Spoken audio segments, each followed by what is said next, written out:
tuned into Quick Charge, the high voltage podcast bringing you the top stories in electric vehicles and sustainable energy daily. And it's all powered by electric.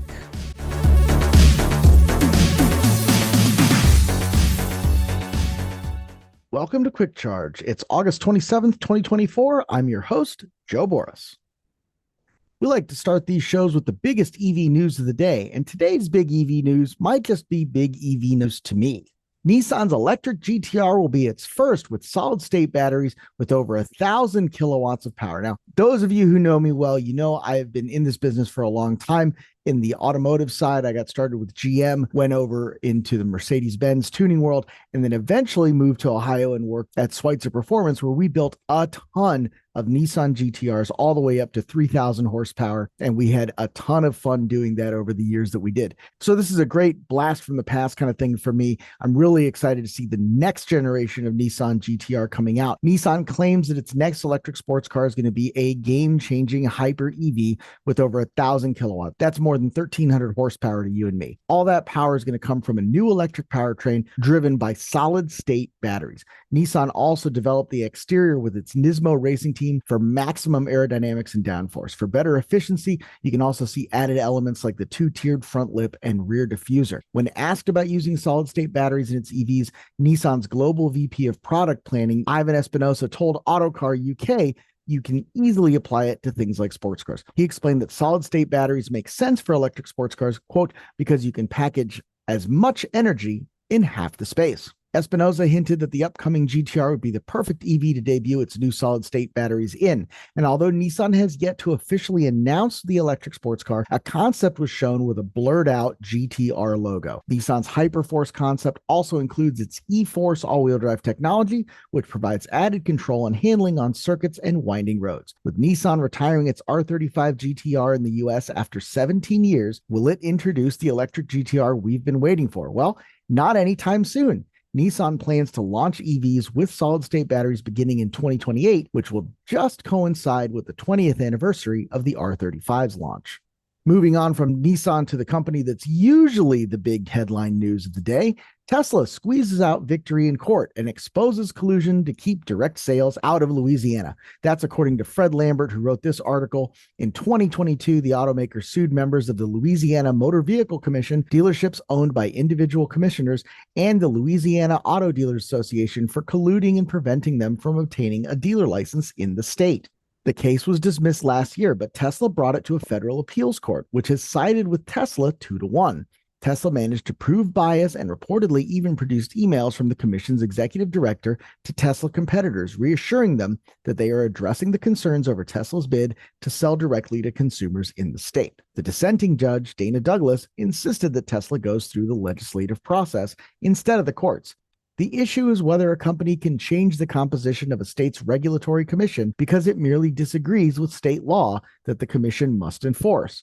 But Tesla cannot use this court as an end run around the legislative process. So regardless of where you sit on this matter, I think the franchise auto dealers are in a difficult position. They're trying to maintain their kind of way of life. And in a lot of these small towns and a lot of rural American towns, the dealers is one of the biggest generators of tax revenue that funds the schools, that funds the roads, and all of that good stuff. So this switch of going direct to consumer, while it does cut out a lot of shenanigans from the bad actors, it's still worth noting that more than 95% of all transactions in the US still take place at a dealership. So clearly people are trusting that process and keep going back to it, sort of like the dentist, I guess. But that's way over my pay grade. I need you guys to come into the comments and tell us what we're supposed to think about all this. Now, moving on there, it's not all great news for Tesla. The company's self-driving is still not working in the Boring Company's one-way tunnels. Fred wrote this great article illustrating that the self-driving software still doesn't work in what should be the easiest possible environment for it to work in. All the thing has to do is not grind the car up against the tunnels. There's no traffic, there's no cross traffic, there's no crazy lights, but still, it's not there yet. But Tesla claims that its self-driving software is going to be ready for real roads anytime now. Tesla Uber bulls often like to say that the company is a leader in self-driving because while it doesn't have a commercially available autonomous ride-hailing service like Waymo, it doesn't rely on geofencing and mapping systems. They argue that if Tesla wanted to do that, it could, but it prefers to focus on an autonomous system that can drive anywhere, anytime, without mapping. However, it's questionable that they could do it if they wanted to, because they still haven't done it on a project much simpler than Waymo's operations in Phoenix and other cities, the tunnels under Las Vegas. After 2 years and several more tunnels connected to the loop later, the Boring Company is still using human drivers in those tunnels. Steve Hill, president and CEO of the Las Vegas Convention Center, told Las Vegas Review-Journal that the goal is now to have, quote, some driver assistance tool used in the loop by the end of the year. Quote, hopefully this will get started just lightly using a driver assistance tool by the end of 2024. There's no timeline for full autonomy, meaning without a driver involved. Currently, only the 3 stations at the convention center and 1 at the resort's hotel are in operation. Now, I'm not a physicist. I'm not an expert in AI or autonomous driving or any of the technology required to make this work. That said, about 115, 120 years ago, there seems to have been an idea that was very similar to this, where you could move a lot of people underground using electricity very efficiently without the need for a driver.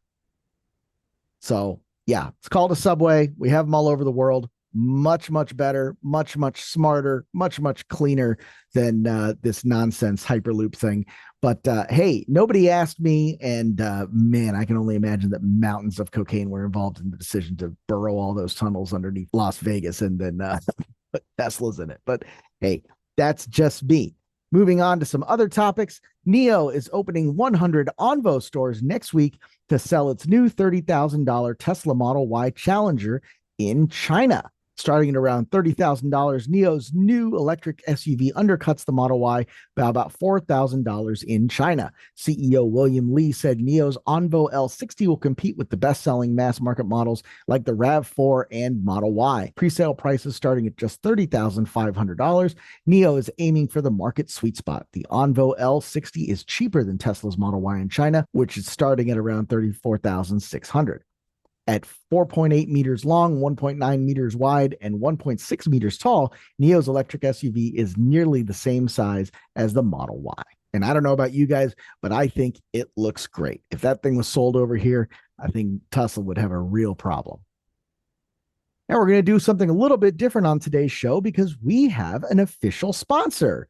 Volvo CE, one of the world's largest construction equipment manufacturers with more than 14,000 employees, serving a truly global market with an innovative range of machinery options manufactured, serviced, and supported around the world. Volvo CE is a globally recognized leader in sustainability as well, offering the industry's most comprehensive lineup of fully electric equipment options from the DD25 electric roller and ECR18 electric mini excavator all the way up to the EC230 electric 30-ton excavator and beyond.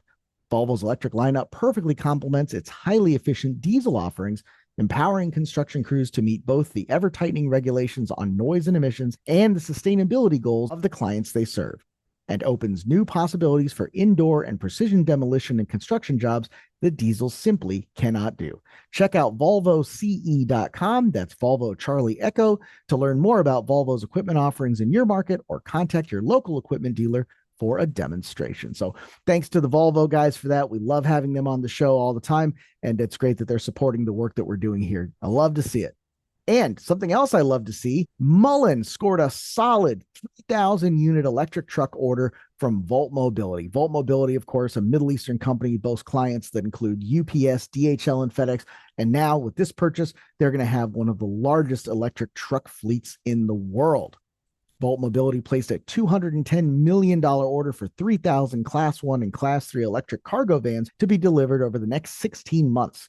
From there, Volt will lease the vehicles to its corporate customer base throughout the Gulf Cooperative Council, which includes Bahrain, Kuwait, Oman, Qatar, Saudi Arabia, and the UAE.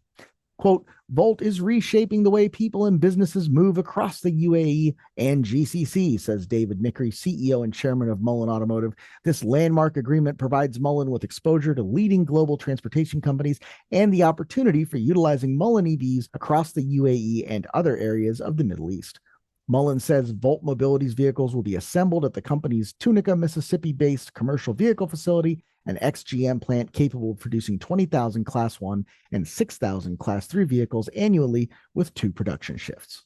You guys know I love to close these out with conversations about sustainability, energy, new renewable energy sources, and today is no different.